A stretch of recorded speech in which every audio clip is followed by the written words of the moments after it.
You're listening to the 412 podcast from FBC Mustang in Mustang, Oklahoma, where we take you behind the scenes as we equip the saints for the work of the ministry. I'm Jeremy Davis, your host. Let's get started.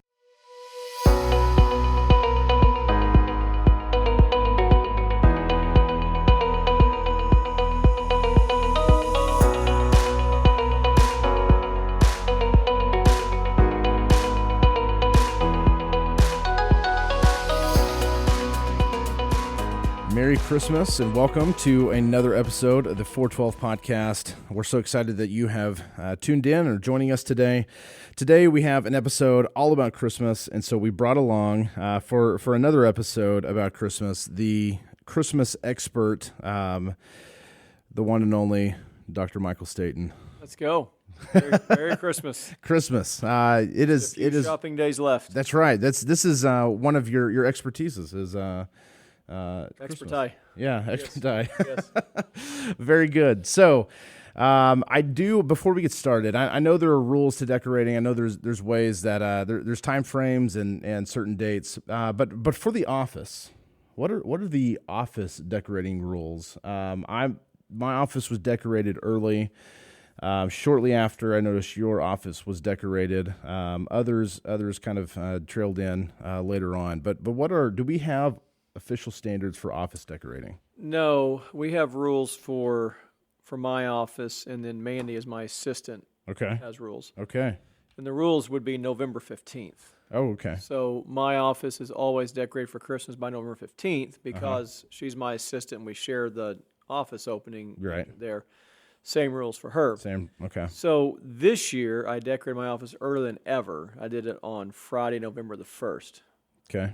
And I did it, there's a practical reason and a protest reason. Okay. The practical reason is, normally it's November 15th, but we're going to be in Branson on our Christmas in Branson trip. Okay. Coming up in just a day or two. Yeah.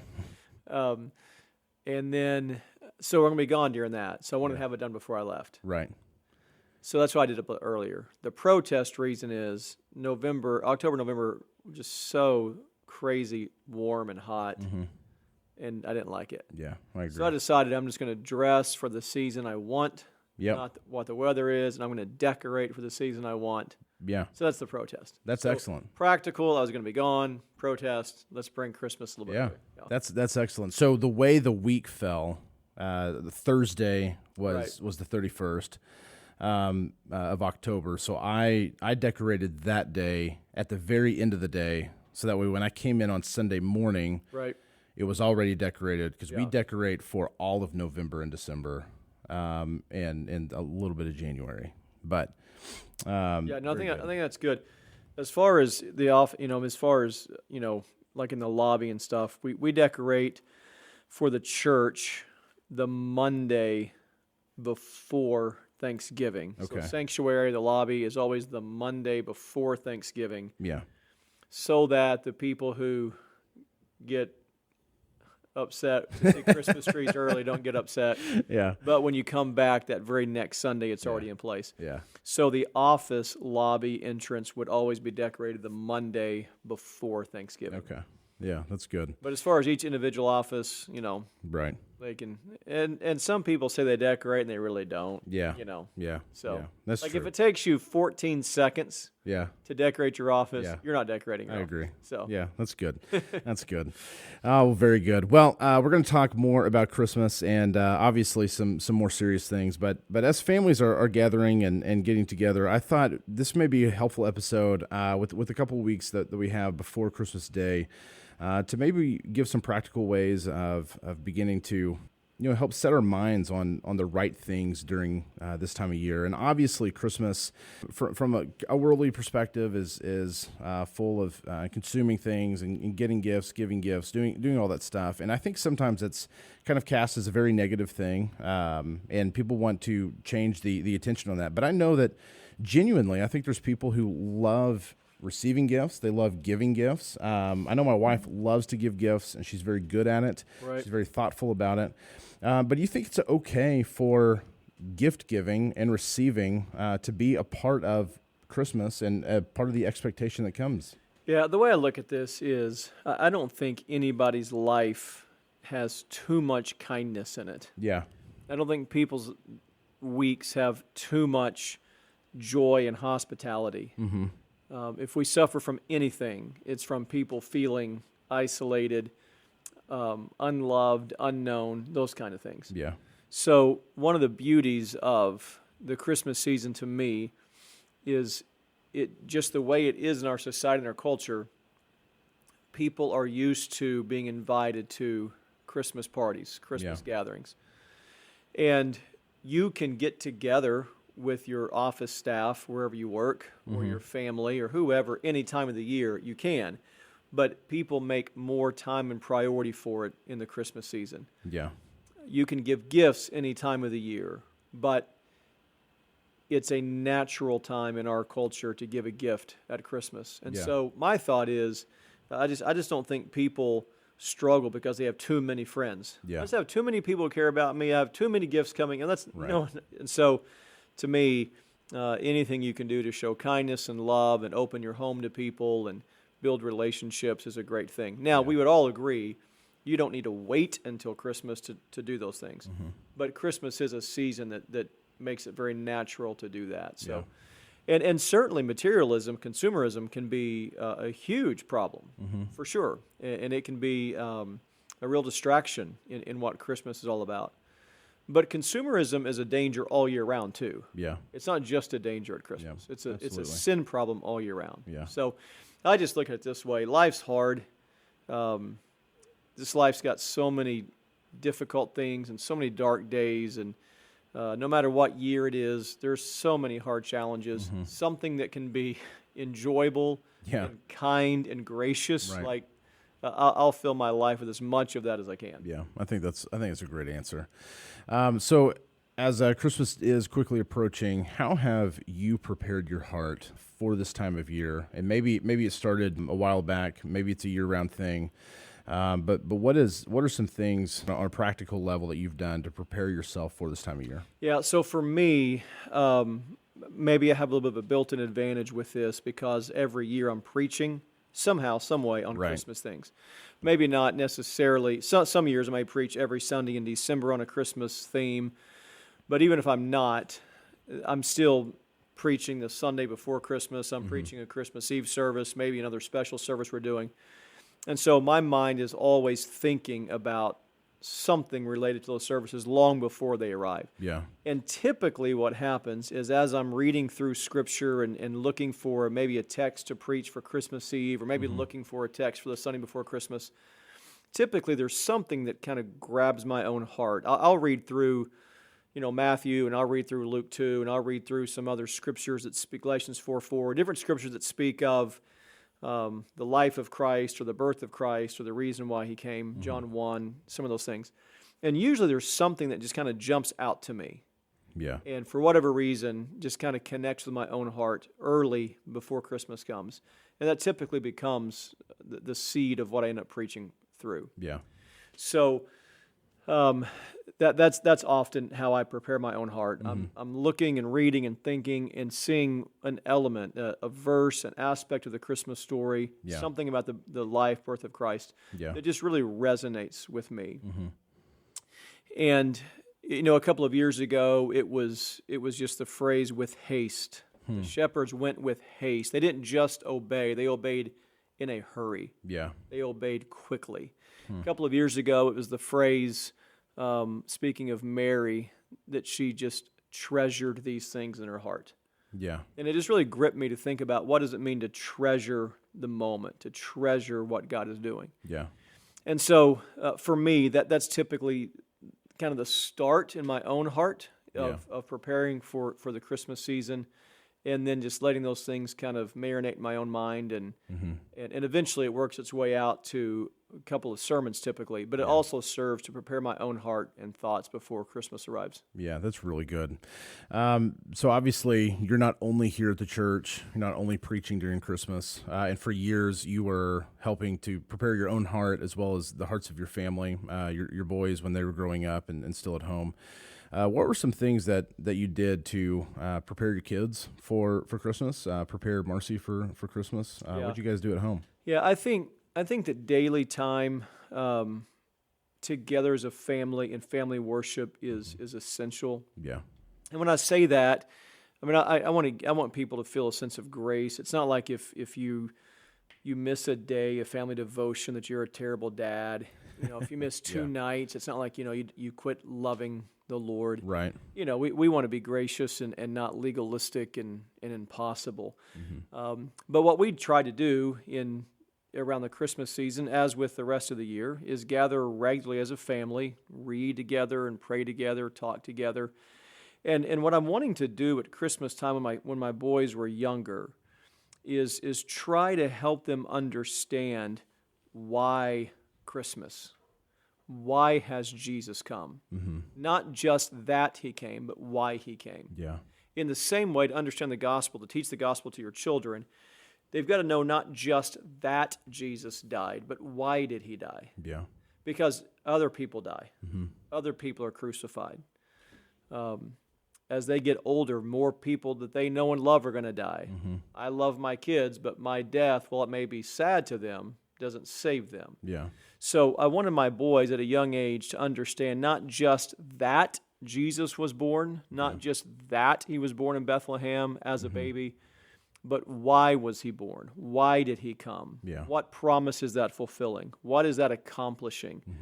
And so that's what I tried to do with my sons. Yeah. I didn't want them just to say, why do we celebrate Christmas? It's the birth of Jesus. That's true. But I wanted them in their mind to understand why he's coming. Yeah. What had happened in the Garden of Eden that brought about the promise that the Redeemer would come in chapter 3, verse 15. Right. What is Jesus accomplishing that only he could accomplish? And so as my kids got older, I just wanted to have those conversations as much as I could. Yeah. In our home, in casual conversation, in family devotion. My boys, when they were little, we used to go on bike rides every night, unless it was cold or rainy. Me and the boys would go ride bikes every night. And we may ride for 10 minutes, we may ride for an hour. And we were just talking, we're just on a bike ride having fun together. But occasionally, it'd be after a rain and there'd be a rainbow. Yeah. And one of my boys would come on the rainbow. Well, when they were little, we'd pulled over one night in the sidewalk and just talked about Genesis 6. What's the rainbow? What does it mean? What's the promise about? And so some of it is formal teaching, some of it's informal. Yeah. And just as the moments come. Yeah. And so part of the Christmas season too is just spending time with your children and listening to them, asking questions of them, trying to help gauge how much of this true meaning do they grasp. Yeah. And help. I don't want my kids to just want gifts, and just at the end say thank you. I want them to truly understand we love because he first loved us. Yeah. If we give a gift, it's a way to show love and compassion. But the greatest way to show love to someone is to love Christ more than you love them. Yeah. Those kind of things. So it's about teaching. It's about listening. It's about being present with your children and trying to help grow their knowledge year by year. Yeah, that's really good. I think that's really helpful. This is our Advent season, and the normal kind of routine is we do Advent readings during our services. Advent being all about the anticipation of someone coming. Can you speak to how you see the advent of Christ coming in the New Testament, in his birth, and now we kind of live in a new advent, and we are anticipating the second coming of Christ, and you kind of see that parallel between us and the Israelites there, that they are anticipating the coming Messiah, and they're waiting with nervous expectation for it. We are doing the same thing, kind of waiting. We don't know when Christ will return to usher us back home and to restore all things to himself. But can you speak to how Christmas does prepare us for that and how we kind of see that parallel? Sure. So, one of the longings of the Old Testament is how long? How long to Messiah will come? How long do we have to wait for this to happen? So, Garden of Eden, chapter 3, verse 15, the Lord promises a Redeemer will come. Yeah. That truth, that promise gets passed down from Adam and Eve to their kids and their grandkids and on and on and on. Yeah. And then eventually with Noah's family after the flood, They've got to repopulate the earth, and they keep passing down that promise of Redeemer to come. But for generation after generation, the promise of the coming of Messiah doesn't take place. Right. And so what do they have to hold on to? Well, they have the promise. Mm-hmm. They have the promise. And the Lord, in Genesis 3, even in the curses, gave them some things to know that God keeps His word. Painful things, but a reminder that God keeps His promise. Mm-hmm.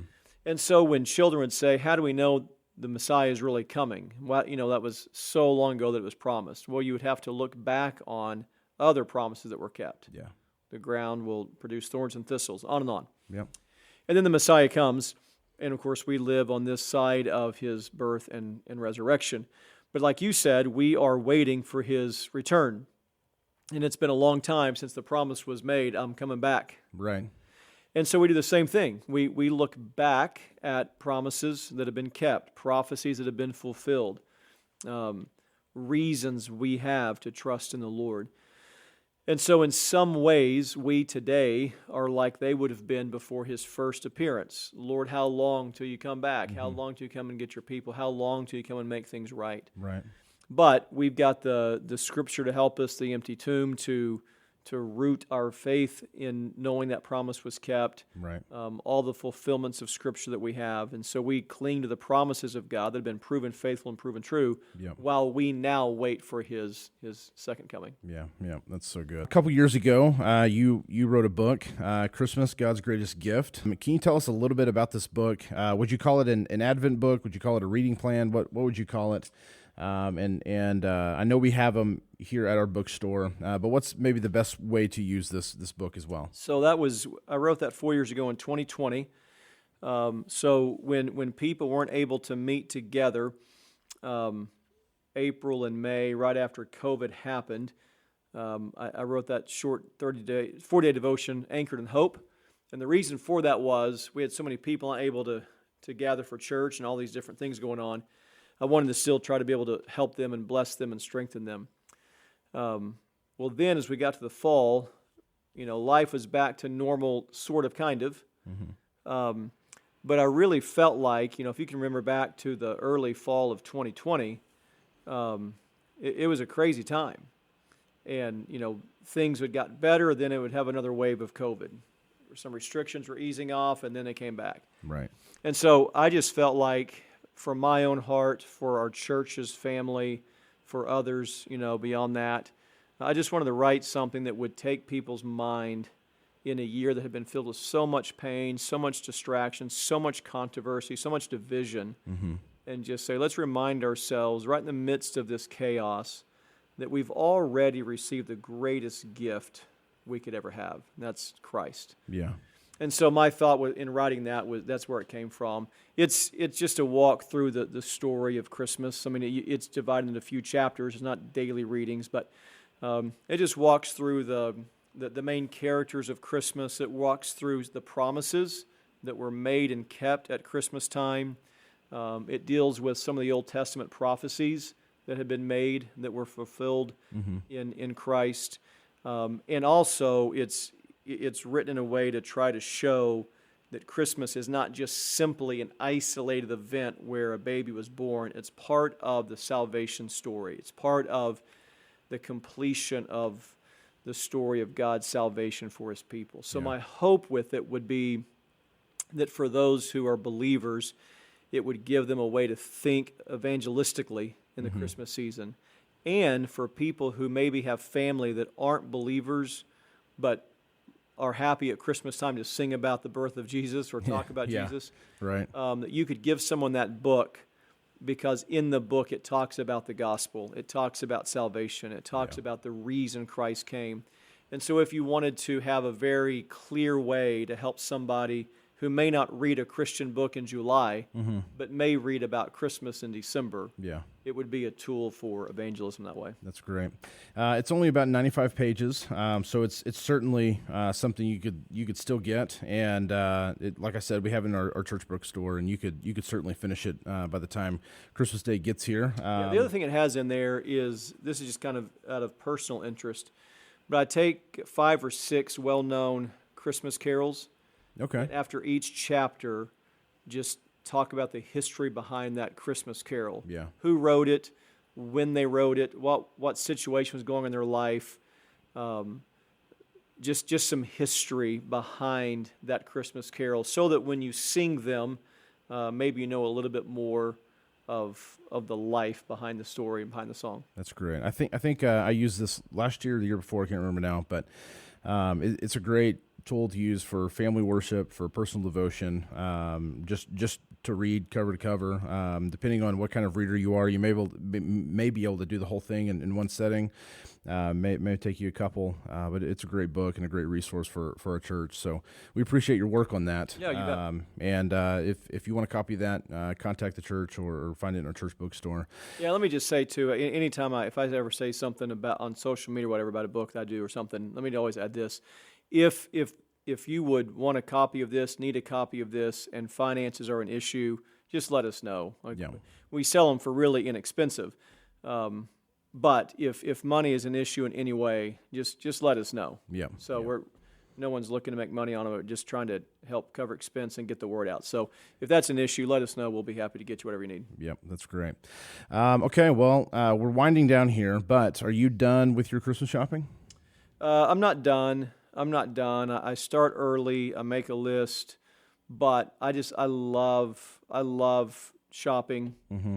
I love buying gifts for people, and so even if I were totally done, I'm gonna, if I find a good deal or something, I'm still gonna do it. And I won't be done till right before. I'll be done with everything I plan to get. Right. And now I got 2 grandkids, so you're never done. Never done. Never done. And you save vacation days for the month of December, so you can go on Thursdays, and you shop in real life still. I do. So what I do I've done this for 25 years. I take a week of vacation and save it, and I use it every Thursday between Thanksgiving and Christmas. So basically a week of vacation used on Thursdays. Yeah. And the reason I do that is that malls and stores are not busy on Thursdays. So I go out and I'm at the stores by 10 o'clock, just me. I only shop alone. I don't do group shopping. And I'll go out on Thursdays. I'll be at the stores by 10, and I'll be there till 5 or 6 or 7 o'clock at night. And I'm just by myself. Yeah. And sometimes I go looking for something specific. Sometimes I'm just looking around. Yeah. But I'll go to the mall, and if there's a school choir singing at the Penn Square Mall, I'll just sit. Me and the parents and other grandparents. I'll just sit there and listen to them. I love it. Yeah. No problem to me. I've got nothing but time. And so that's the way I shop. I don't look too hard to make. I don't have to have this gift, that gift. I just like to look around. Yeah. I know the people I'm buying for. If I see something I think they'd like, then I get it. Yeah, that's great. All right. Well, thank you so much for joining us once again. Thank you, listener, for joining us and being a part of the 412 podcast. For this month, we do have one more special episode coming out on Christmas Eve, so be looking for that. I think that would be something that you can use personally or for your family. And until then, we'll see you here on the 412 podcast.